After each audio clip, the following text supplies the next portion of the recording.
Mi tío siempre me llamó inútil por ser adoptada, pero cuando intentó culparme de un robo para quitarme la herencia, me vengué y lo dejé sin empresa, sin apellido y sin excusas. Desde que tengo uso de razón, el apellido de la familia siempre se sintió como un privilegio que yo no tenía permitido llevar con orgullo. Mientras mis primos correteaban por los jardines presumiendo que algún día todo esto será mío, yo estaba al margen, escuchando en silencio y tratando de que mi presencia no incomodara a nadie. Nunca hubo una bienvenida real, solo una tolerancia tibia, la que se les tiene a los muebles viejos que nadie quiere tirar pero que tampoco combinan con nada. Tenía 6 años cuando mis padres murieron en un accidente automovilístico que apenas recuerdo. Lo único claro que me quedó fue que, al quedar sola, mi abuelo paterno, quien había perdido contacto con mi madre por desavenencias familiares, decidió hacerse cargo de mí. Yo no entendía nada de linajes, ni de rencores, ni de negocios heredados. Solo supe que me mudaría a una casa enorme con gente que compartía la misma sangre de mi madre, excepto yo. Mi abuelo, al contrario de todos los demás, nunca me trató como una carga. Me hablaba como si fuera una persona completa, no una extensión molesta de un problema ajeno.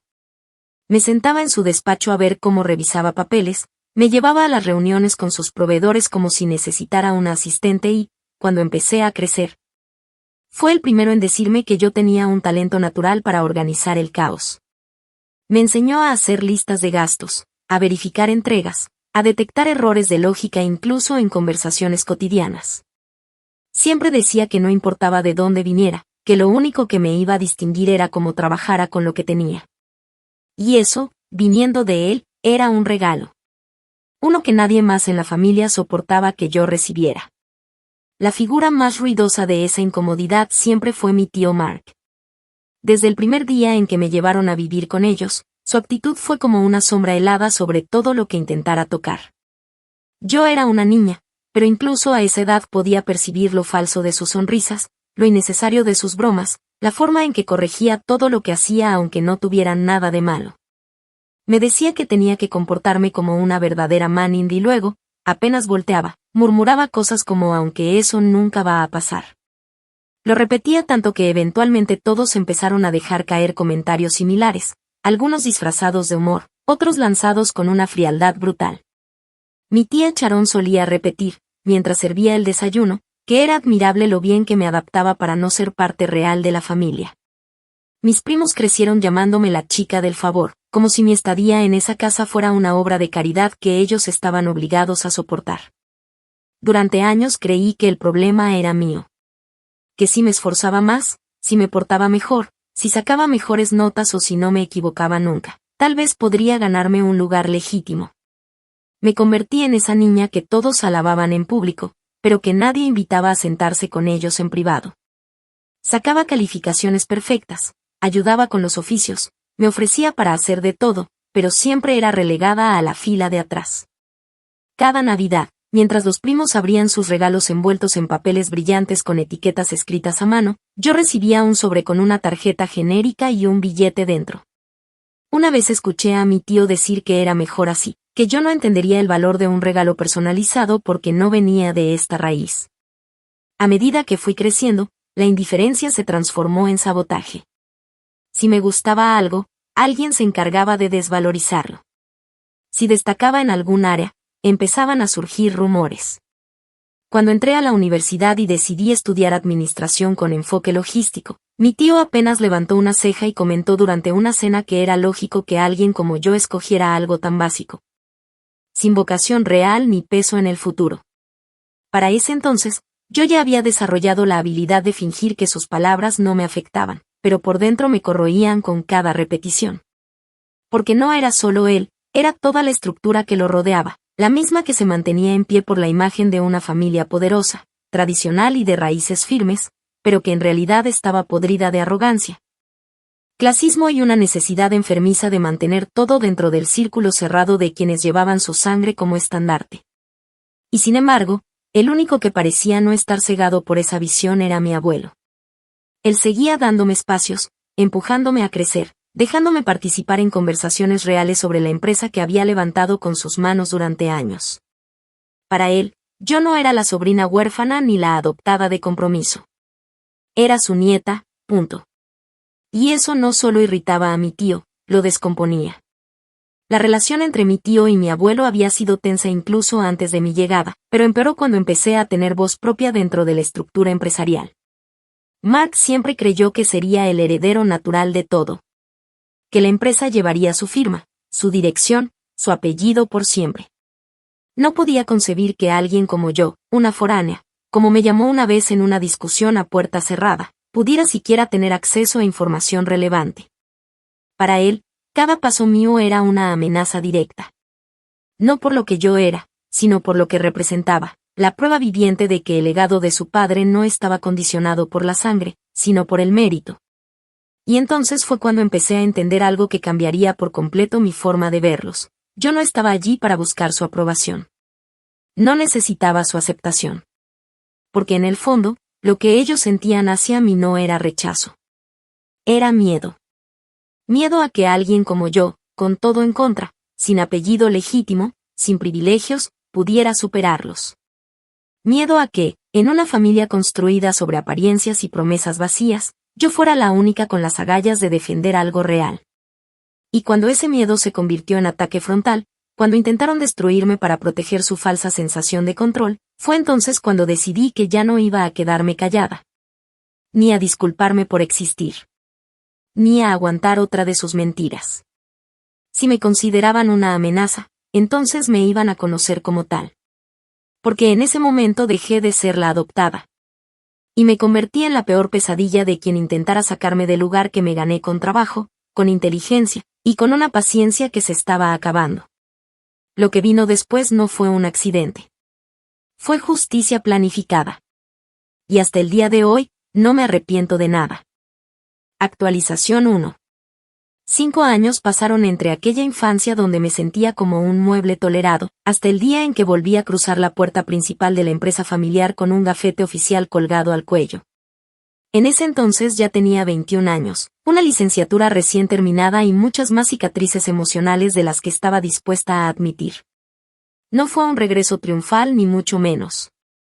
No hubo discursos, ni aplausos, ni palabras de aliento. Mi entrada se dio porque mi abuelo me la pidió, con la seriedad de quien entiende el peso de su decisión y también el desprecio que esa decisión iba a generar. Él mismo me había llamado unas semanas antes para decirme, con esa calma suya que siempre escondía una tormenta calculada, que necesitaba a alguien de confianza revisando los contratos internos del área de logística. La empresa había crecido mucho, y si bien Mark seguía como gerente de operaciones, los números no cuadraban desde hacía meses. Sabía perfectamente lo que implicaba ponerme en esa posición, que me convertiría en una piedra en el zapato de Mark, en una figura incómoda para toda la jerarquía armada por él y sus compinches, y en un blanco fácil para cualquier ataque soterrado. Pero acepté. No porque quisiera probarle nada a nadie, sino porque sabía que desde adentro era la única forma de ver lo que realmente pasaba. Durante los primeros meses, mi existencia fue como la de un virus silencioso. Nadie me hablaba más de lo necesario. Las reuniones a las que debía asistir eran modificadas de última hora sin avisarme. Algunos supervisores me entregaban documentos incompletos o deliberadamente desorganizados. Más de una vez encontré mi escritorio con errores que no había cometido o reportes manipulados con mi nombre impreso como responsable. Y sin embargo, cada noche, después de que todos se iban, yo me quedaba 3 o 4 horas más. No por masoquismo, sino porque sabía que en ese caos intencional había algo que valía la pena descubrir. Una noche en particular, mientras organizaba un grupo de facturas duplicadas que nadie había querido explicar, encontré una serie de pagos que no tenían justificación lógica. Eran transferencias pequeñas, espaciadas por semanas, pero todas dirigidas a una empresa de transporte registrada a nombre de una sociedad ficticia en Nevada. Lo curioso no era solo eso. Era que cada una de esas transferencias coincidía con fechas en las que Mark había autorizado envíos urgentes que nunca quedaron registrados en los libros de entrega. Usando las credenciales que me había otorgado mi abuelo, accedí al sistema de seguridad interna y logré recuperar los horarios exactos de entrada y salida de camiones durante esos días. Los vehículos no habían salido. El dinero sí. En lugar de llevar el descubrimiento de inmediato a mi abuelo, lo que, en retrospectiva, habría sido lo más directo, decidí hacer algo mucho más efectivo, lo convertí en rutina. Empecé a rastrear cada una de las cuentas asociadas a esos pagos. Contraté a un investigador financiero externo, con mi propio dinero, sin dejar rastro dentro de los archivos de la empresa. Me volví obsesiva con cada hoja, cada permiso, cada declaración de gastos. Y en ese proceso, lo que parecía una anomalía aislada se convirtió en un patrón descarado. Mark llevaba años desviando pequeñas cantidades bajo conceptos dudosos, usando empresas fantasma como filtros para ocultar el destino real del dinero. Pero no fue solo eso. Descubrí que muchos de esos fondos terminaban siendo reinvertidos en negocios personales que él manejaba desde la sombra. Un restaurante con fachada de franquicia que realmente pertenecía a su cuñado. Un lote industrial en el que había invertido sin declararlo. Incluso encontré transferencias hechas desde cuentas de la empresa familiar a una cuenta privada en Islas Caimán. Todo firmado electrónicamente con credenciales que, en papel, también podían haber sido usadas por cualquiera, incluida yo. Me di cuenta de que Mark no solo era corrupto, era inteligente. No dejaba rastros fáciles. Cada movimiento estaba cubierto con ambigüedad, como si su estrategia no fuera simplemente robar, sino hacerlo de manera que pudiera culpar a alguien más llegado el momento. Y ese alguien más era obvio desde el principio. Pero lo que él no sabía era que yo también había aprendido a jugar con la ambigüedad. Empecé a documentar todo. Cada hallazgo, cada conversación informal, cada papel manipulado, lo guardé en un sistema cifrado personal. Instalé una cámara escondida en mi escritorio, en una pequeña planta decorativa, por si algún día necesitaba probar que algo había sido manipulado sin mi consentimiento. Y lo más importante, empecé a reenviar correos clave a una cuenta secundaria con acceso fuera del servidor corporativo. No quería solo reunir pruebas. Quería reunir el arma. Mientras todo esto pasaba, mi relación con el resto del equipo era una mezcla de tensión y fingida cortesía. Algunos empleados más antiguos empezaron a notar que algo estaba cambiando, que las auditorías internas eran más rigurosas, que los errores costaban sanciones. Y fue entonces cuando algunos comenzaron a acercarse en privado. Uno de ellos, un hombre mayor que llevaba 30 años en la empresa, me dijo sin rodeos una noche que ya era hora de que alguien hiciera algo, pero que nadie se atrevía por miedo a lo que Mark podía hacerles. Me dejó un sobre con una copia física de un contrato alterado que él mismo había recibido y ocultado años atrás. Me dijo que lo guardó porque, en el fondo, sabía que algún día llegaría alguien que sí lo usaría. Y ese día estaba cada vez más cerca. No dije nada. No confronté a Mark. No le lancé acusaciones. Solo seguí trabajando. Fingiendo. Esperando. Dejando que la cuerda siguiera estirándose. Porque no quería justicia a medias. No quería verlo incómodo, ni molesto, ni simplemente humillado en una discusión. Quería verlo arruinado. Quería que todo lo que creía suyo, su poder, su reputación, su apellido, su imperio de mentiras, se derrumbara encima de él sin que pudiera culpar a nadie más. Y para eso, necesitaba que cometiera el error más grande de su vida. Yo ya lo estaba empujando en esa dirección. Y él ni siquiera lo sabía. Actualización 2. No sé en qué momento exacto Mark empezó a sospechar que yo estaba tras sus pasos, pero cuando lo hizo, ya era demasiado tarde para él. Sus gestos cambiaron. Ya no eran los comentarios pasivo-agresivos de siempre ni los desplantes frente a otros ejecutivos. Ahora era un silencio incómodo, un ojo constantemente puesto sobre mí. Y una cadena de movimientos burocráticos para intentar limitar mi acceso a documentos clave. Cambió contraseñas, reasignó funciones, bloqueó temporalmente ciertos permisos de auditoría con excusas absurdas como reorganización interna. Por fuera intentaba mantener la compostura, pero yo podía sentir cómo se le descomponía el control. Había empezado a oler el peligro.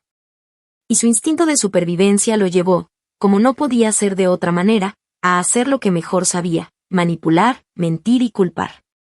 Fue durante el último trimestre fiscal de ese año cuando todo explotó. Justo cuando las auditorías externas, que mi abuelo había solicitado como parte de una reestructuración mayor, llegaron sin previo aviso. Para ese punto, yo ya tenía reunidas las suficientes pruebas como para exponer a Mark sin margen de maniobra, pero aún no había dado el paso. Lo que no esperaba era que él se adelantara con una jugada tan sucia como peligrosa.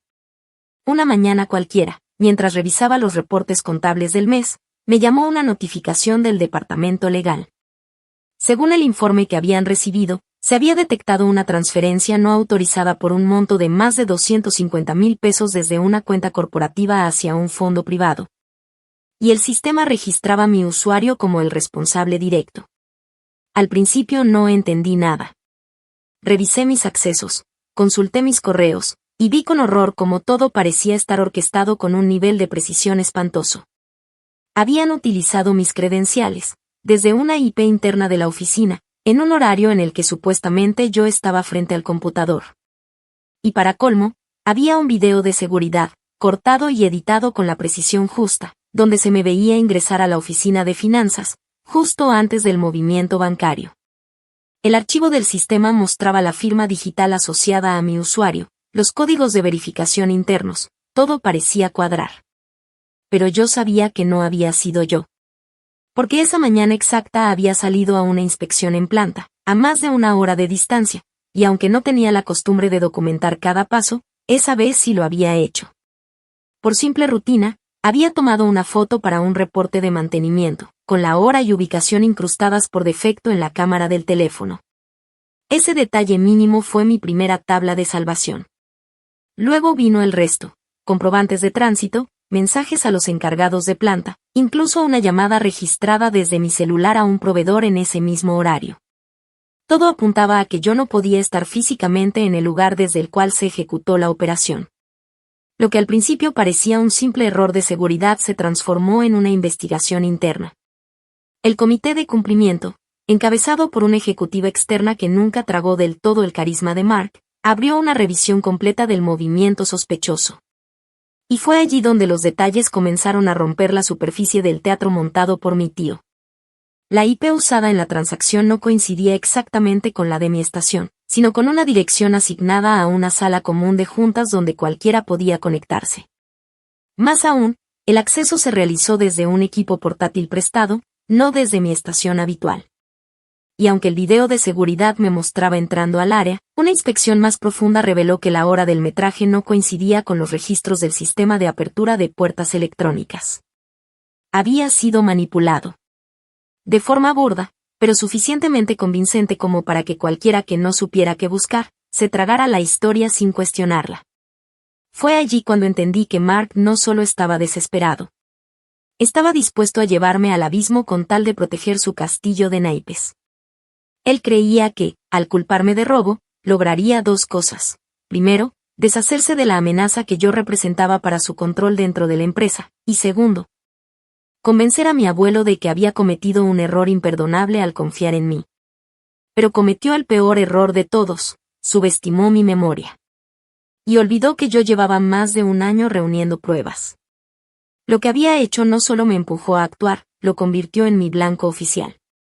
En cuanto se abrió la investigación, su actitud cambió de nuevo. Volvió a fingir simpatía. Me dejó un mensaje diciendo que lamentaba que las cosas se hubieran salido de control, que seguro todo era un malentendido y que estaba dispuesto a colaborar para limpiar mi nombre. Me lo decía con esa voz melosa que usaba en las reuniones familiares para convencer a los demás de que era un hombre razonable. Pero ya no había nada de razonable en él. No después de haber intentado enterrarme con una acusación de fraude. Así que hice lo que cualquier persona haría cuando sabe que está a punto de presenciar la caída de su agresor. Me senté a mirar cómo se derrumbaba. Literalmente. El comité externo, ante las inconsistencias en las pruebas que apuntaban a mí, decidió ampliar la investigación. Requirieron acceso a los respaldos de seguridad del sistema, pidieron revisión de los registros biométricos y solicitaron un peritaje digital completo. Yo, mientras tanto, entregué mi propio archivo personal, más de 200 páginas de documentación cruzada, grabaciones de audio de conversaciones clave con supervisores que admitieron irregularidades pasadas. Y hasta capturas de pantalla de movimientos sospechosos firmados digitalmente por él. Lo había esperado todo este tiempo. Y por fin tenía la oportunidad. Cuando Mark se enteró de que existía ese archivo, pidió una reunión urgente con el consejo directivo. Dijo que había sido una víctima de una conspiración interna, que yo estaba haciendo guerra sucia para quedarme con la empresa, que él amaba a su familia y que nunca haría algo que pusiera en riesgo el nombre que tanto le había costado defender. Pero no pudo sostener la mentira. La evidencia lo arrinconó. La auditoría forense demostró que el acceso usado en la transacción fraudulenta venía de un equipo que solo él había utilizado anteriormente. Los movimientos bancarios conectaban con las mismas empresas fantasma que yo había estado investigando en silencio durante más de un año. Todo encajaba como piezas de un rompecabezas cuya imagen final era su rostro, sudoroso y pálido, viéndose a sí mismo por fin como lo que siempre fue, un farsante. Lo suspendieron de inmediato, sin goce de sueldo. Su oficina fue cerrada. Su nombre, borrado del directorio provisional. Algunos aún intentaban justificarlo en voz baja, diciendo que quizás había actuado bajo presión o que no debía ser juzgado tan rápido. Pero nadie tuvo el valor de defenderlo públicamente. Porque todos sabían, aunque lo negaran, que esto no era nuevo. Solo que por primera vez, alguien se atrevió a mirar debajo de la alfombra. Y yo no había terminado. Porque para que la venganza fuera real, no bastaba con sacarlo de la empresa. Tenía que arrebatarle lo que más valoraba, su imagen, su apellido, y la sensación de impunidad que lo había protegido toda su vida. Y para eso, lo mejor aún estaba por venir. Actualización 3. No pasó mucho tiempo desde la suspensión de Mark hasta que el eco de su caída se volvió tema obligatorio en cada pasillo, cada café, cada junta donde antes se le temía o se le halagaba en voz baja.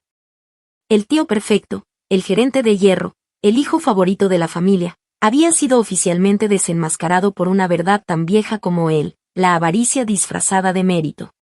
Pero en lugar de asumir su derrota, hizo lo que mejor sabía, arrastrar a los demás con él. Empezó a llamar a sus aliados de años, a soltar versiones adulteradas del caso, a contar que todo había sido un complot orquestado por mí para quedarme con la empresa. Decía que me había metido en la cama con auditores, que había manipulado a su propio padre, mi abuelo, y que todo era una conspiración para despojarlo de lo que legítimamente le correspondía. Sus palabras eran un eco rancio de su miedo. Pero ese eco aún retumbaba entre los más cercanos a él, y por eso sabía que la batalla no estaba cerrada. Lo que Mark no sabía, y que nunca imaginó siquiera en sus delirios de grandeza, era que yo no era la única que había abierto los ojos con el tiempo. Mi abuela, a quien siempre relegaban a un papel decorativo en la familia, había estado observando todo con el silencio de quien sabe más de lo que dice. Durante años la habían mantenido a la sombra, tratándola como si fuera una figura de adorno con su peinado perfecto y sus opiniones siempre suavizadas. Pero resultó que ella también había aprendido a leer entre líneas. Fue ella quien, al ver la tormenta que se avecinaba, llamó al abogado de la familia y pidió una revisión del testamento original. Dijo, con una frialdad que descolocó incluso al notario, que no permitiría que el apellido de su esposo terminara manchado por un hombre que lo había traicionado por dentro. En esa revisión se encontró algo que había sido redactado pero jamás firmado, una cláusula que le otorgaba a Mark el control total de la empresa en caso de fallecimiento de mi abuelo. Con una salvedad implícita que el propio abogado consideró peligrosa. Mi abuelo, en su última etapa, había confiado ciegamente en su hijo mayor, y por eso dejó instrucciones incompletas sobre la sucesión. Pero su estado mental ya no era el óptimo al momento de ese borrador. Por eso, cuando mi abuela entendió que la firma de ese documento podría ser interpretada como válida en un tribunal, decidió actuar. Fue ella quien propuso reestructurar todo el esquema legal de la empresa mientras mi abuelo aún respiraba, pero bajo una estrategia mucho más astuta, convertirla en una corporación familiar, donde el apellido Manning no fuera la base, sino una simple mención simbólica. Durante semanas trabajamos junto al equipo legal para reconstruir la entidad bajo una nueva razón social, una fundación matriz que no dependiera del apellido sino del legado, donde las decisiones clave fueran tomadas por un consejo rotativo encabezado por méritos y no por consanguinidad. Y en esa fundación, quien tuviera antecedentes de fraude, manipulación o conflicto de interés comprobado, quedaba automáticamente inhabilitado de por vida para participar en cualquier rama ejecutiva o financiera. No era una expulsión directa. Era algo mucho peor para alguien como Mark, una clausura legal permanente, sellada por los mismos estatutos que alguna vez creyó que lo blindaban. Mi abuelo, aunque ya no tenía la lucidez de antes, aún conservaba momentos de claridad. En uno de ellos, uno que recordaré toda mi vida, me pidió que me acercara y me preguntó si todo lo que estaban diciendo sobre Mark era verdad.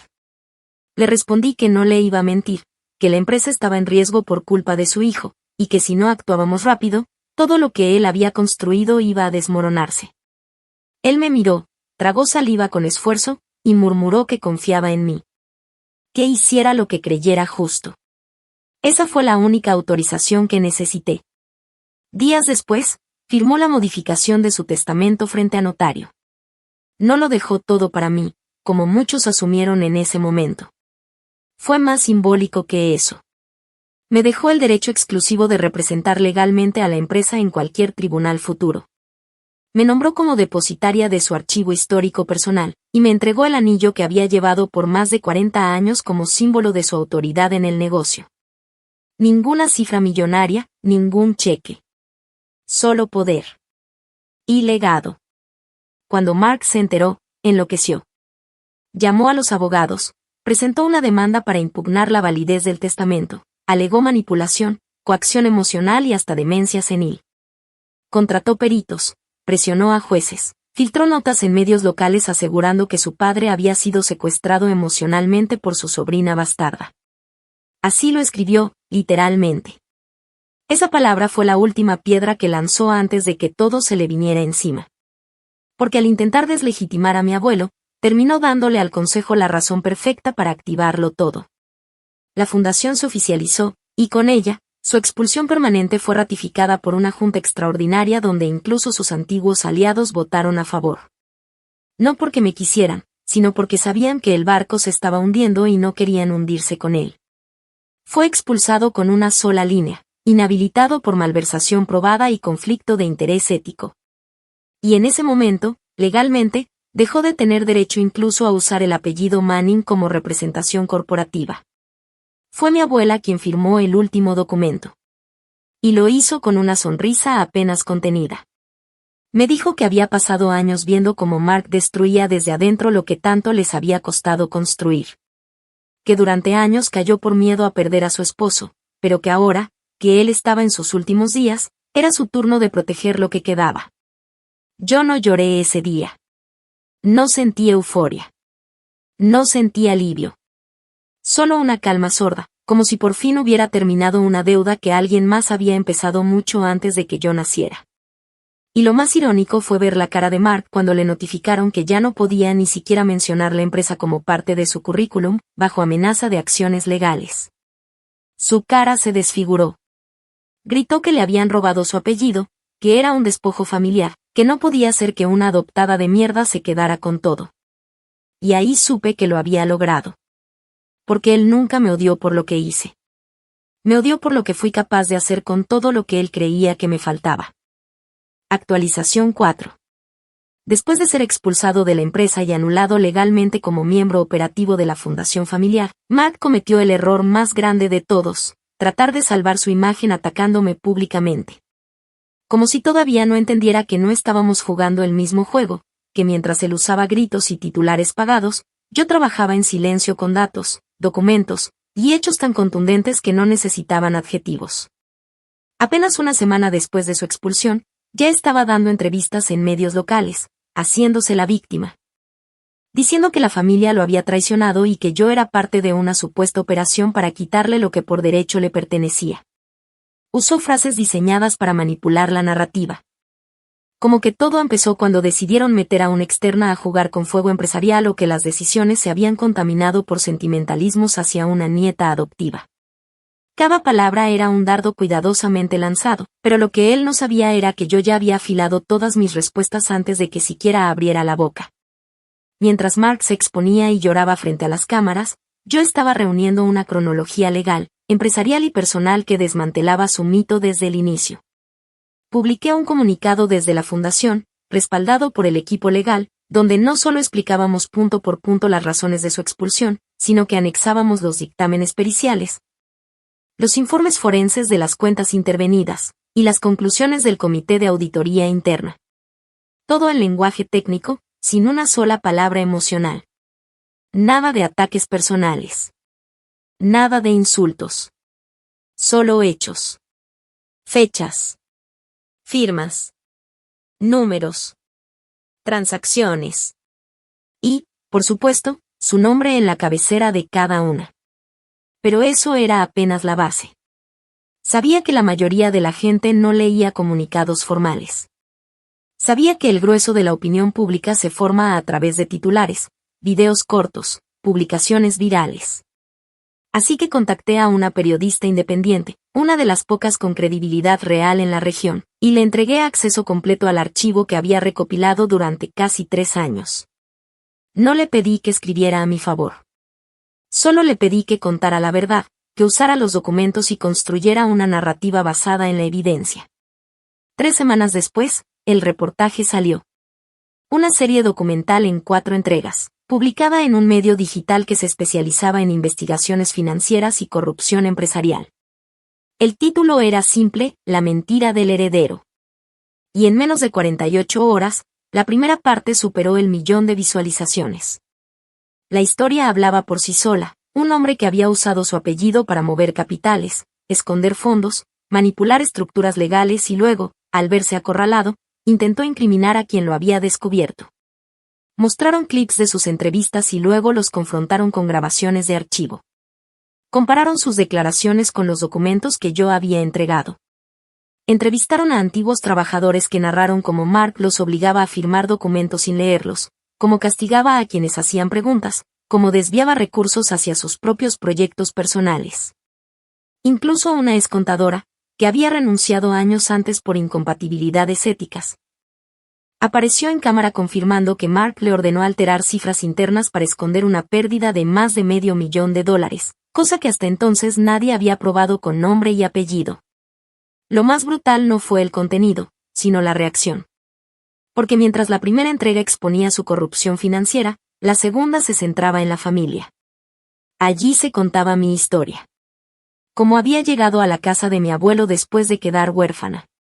Cómo fui criada con indiferencia, convertida en blanco de desprecio, aislada emocionalmente por un círculo familiar que nunca me vio como igual.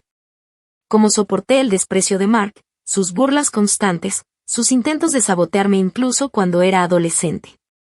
Había fotos, cartas antiguas, testimonios de exprofesores, incluso de una terapeuta escolar que alguna vez recomendó cambiarme de escuela porque el ambiente familiar era emocionalmente hostil. Las redes explotaron. La gente no solo vio el rostro del empresario corrupto, sino el del pariente cruel, misógino, clasista. Cientos de usuarios comenzaron a compartir fragmentos del documental con frases como "y todavía dice que es la víctima" o "imposible ver esto sin odiarlo". Se volvió tendencia regional. Memes, parodias, reacciones en canales de análisis legal, incluso un comediante local hizo un sketch en horario estelar burlándose de cómo el tío Mark perdió la empresa por pensar que la sangre te hace inteligente. Fue una masacre pública. Y yo no moví un solo dedo para alimentarla. Solo dejé que las verdades hicieran lo que mejor saben hacer cuando por fin ven la luz, destruir todo lo que fue construido sobre mentiras. Mientras tanto, Mark desapareció. Literalmente. Canceló sus redes sociales, se mudó de ciudad temporalmente y, según me dijeron, intentó demandar al medio que publicó la investigación, pero su demanda fue desestimada en menos de una semana por falta de fundamento. Ningún abogado serio quiso representarlo. No tenía caso. No tenía cómo contradecir pruebas firmadas por él mismo. Lo más patético fue enterarme, por un conocido en común, que durante una conversación desesperada con un ex socio, Mark soltó la frase "yo no merecía esto, todo lo hice por proteger el legado". Ni siquiera entonces fue capaz de asumir que había actuado por egoísmo, por codicia, por pura necesidad de poder. Siguió creyendo que sus acciones estaban justificadas por una causa superior, como si su apellido le hubiera otorgado derecho automático a destruir sin consecuencias. Pero esa causa, esa ilusión de invulnerabilidad, ya no existía. Sus antiguos contactos lo bloquearon. Los bancos cerraron sus líneas de crédito. La inmobiliaria donde tenía participación lo sacó de la junta. Y la peor parte, la que nadie vio en los medios pero que a mí me contaron con lujo de detalle, fue que su esposa, la misma que había tolerado durante años sus infidelidades, su ego desbordado, sus desplantes públicos, lo dejó. Le dijo que no iba a criar a sus hijos viendo cómo su padre se convertía en un chiste nacional. Le dijo que necesitaban salir del apellido. Y eso fue literal. Porque semanas después, iniciaron un proceso legal para cambiar el apellido de sus hijos al de ella. Mark no solo había perdido la empresa, el dinero, la reputación y su nombre comercial. Ahora también perdía su apellido en lo más íntimo. En lo que más le dolía. Y mientras él recogía los pedazos de una vida que se deshacía frente a sus ojos, yo seguía trabajando. En silencio. Con mi nuevo equipo. Con mi nueva gente. Con una fundación que ya no necesitaba apellidos para demostrar su valor. Mi nombre, ese que él siempre escupía con desdén, ya estaba inscrito como firmante principal en todos los contratos de la nueva era. Y el suyo, el que usó durante décadas como escudo de su arrogancia, ahora solo aparecía en documentos judiciales y artículos de archivo. Para que la gente recordara, si es que alguna vez se le ocurría volver a abrir la boca, que ni el apellido más antiguo puede salvarte cuando todo lo que hiciste fue vivir de él sin construir nada real. Y que sí, la venganza existe. Pero la verdadera, la que se queda para siempre, es la que se firma en papeles, se archiva en tribunales, y se celebra en silencio. Actualización final. El tiempo tiene una forma curiosa de suavizar los bordes de las historias, como si insistiera en barnizar incluso las heridas más profundas con esa pátina que la gente llama lección o madurez. Pero lo cierto es que, aunque han pasado 2 años desde que todo explotó, desde que Mark cayó y yo tomé el timón completo de lo que una vez fue el imperio de mi abuelo, hay cosas que no necesitan ser suavizadas. No se trata de rencor, tampoco de nostalgia. Es simplemente que hay historias que no fueron hechas para terminar bien, sino para cerrar de manera justa. Y la mía, por fin, lo hizo. Después de la tormenta mediática y la desintegración pública de su imagen, Mark desapareció casi por completo del mapa empresarial. Intentó, según me enteré por terceros, ofrecer consultorías en ciudades pequeñas usando un nombre ficticio. Pero bastaba con una simple búsqueda en Google para que cualquier empresa medianamente seria lo descartara de inmediato. Los contratos no le duraban ni 3 meses. Fue demandado por incumplimiento de acuerdos, se le embargaron 2 propiedades menores y vendió el BMW que tanto alardeaba solo para poder pagar parte de las multas acumuladas. La ironía más amarga fue que, al final, uno de los únicos trabajos que logró mantener durante más de medio año fue como asesor logístico para una compañía de transportes. La misma categoría de proveedor que durante años había utilizado como fachada para desviar dinero de la empresa familiar. Un día, por pura casualidad, lo vi. Yo iba saliendo de una reunión en un centro de convenciones al otro lado del estado, y lo reconocí sentado solo en una cafetería, mirando por la ventana con un vaso de café en la mano. Había envejecido 20 años en 2. El cabello, antes perfectamente peinado, estaba ralo y sin forma. La piel del rostro colgaba con ese tono opaco que solo se consigue después de perder todo lo que da sentido a una rutina. No me vio, o fingió no verme. Y por primera vez en toda mi vida, sentí lástima por él. No porque mereciera compasión, sino porque había llegado justo donde yo sabía que acabaría, en un punto donde ni él mismo podía reconocer en qué momento exacto se había convertido en nada. Yo, en cambio, reconstruí desde los escombros. La empresa, ahora bajo el nombre de la fundación, que lleva las iniciales combinadas de mis abuelos, no sus apellidos, no solo sobrevivió al escándalo, sino que creció. Abrimos nuevas líneas de distribución, implementamos tecnología moderna, reforzamos nuestras políticas internas con transparencia radical y auditamos cada rincón que él alguna vez tocó. El equipo de trabajo cambió casi en su totalidad. Quienes decidieron quedarse, lo hicieron con otra energía, sabiendo que ya no había que callarse ni fingir ante un superior tiránico. Los nuevos, en su mayoría jóvenes con hambre de construir sin apellidos de por medio, trajeron ideas que yo jamás habría considerado antes. No busqué replicar la estructura de mi abuelo ni borrar su legado. Hice lo que él me enseñó en silencio, transformar sin perder la raíz. Hubo un momento clave durante ese proceso. La inauguración de una nueva planta de distribución. La más grande hasta el momento. Me entregaron el micrófono para decir unas palabras y, por primera vez, no hablé desde el resentimiento ni desde el deseo de demostrar que yo había ganado. Hablé como alguien que había entendido que no se trataba de vencer a Mark, sino de romper la estructura que lo había hecho intocable por tanto tiempo. Dije que los legados no se construyen con sangre, sino con decisiones. Que la familia no es quien comparte ADN, sino quien se arremanga contigo cuando el desastre llega. Y que esta empresa, la que por años fue dirigida bajo el miedo, el ego y las apariencias, había sobrevivido porque, al final, el trabajo real siempre grita más fuerte que cualquier apellido. No mencioné su nombre. No lo necesitaba. A nivel personal, también reconstruí. Empecé terapia, me mudé a un lugar que sentí verdaderamente mío, no por el tamaño ni por el costo, sino por el silencio. Un silencio distinto al que me impusieron de niña. Uno que yo elegí. Un espacio donde nadie me recuerda por lo que me hicieron, sino por lo que decidí hacer cuando todo apuntaba a que debía rendirme. Con el tiempo volví a conectar con algunos familiares, los pocos que se acercaron con sinceridad, sin excusas ni frases prefabricadas. Mi tía Charón, por ejemplo, me envió una carta. Decía que no podía justificar lo que había hecho al callar tantos años, que su complicidad fue el peor error de su vida, y que si algún día yo decidía perdonarla, no sería porque ella lo merecía, sino porque yo me lo debía a mí misma. No respondí. No por crueldad, sino porque aprendí que no todas las heridas necesitan ser cerradas con palabras. Algunas se curan con distancia. Otras, con olvido. Mi abuela falleció ese mismo año. En paz. En su casa. Me dejó una caja con cosas que había guardado desde mi infancia, dibujos, cartas escolares, una grabación antigua donde decía con su voz temblorosa que estaba orgullosa de mí. Que aunque nunca lo dijo lo suficiente, yo la había salvado de una familia que se había vuelto una jaula de oro. Lloré con esa grabación durante horas. Porque entendí que, al final, las personas que importaban sí vieron quién era yo, aunque a veces les costara admitirlo. Mark no asistió al funeral. Pero mandó flores. Blancas. Con una tarjeta que decía simplemente, lo lamento todo.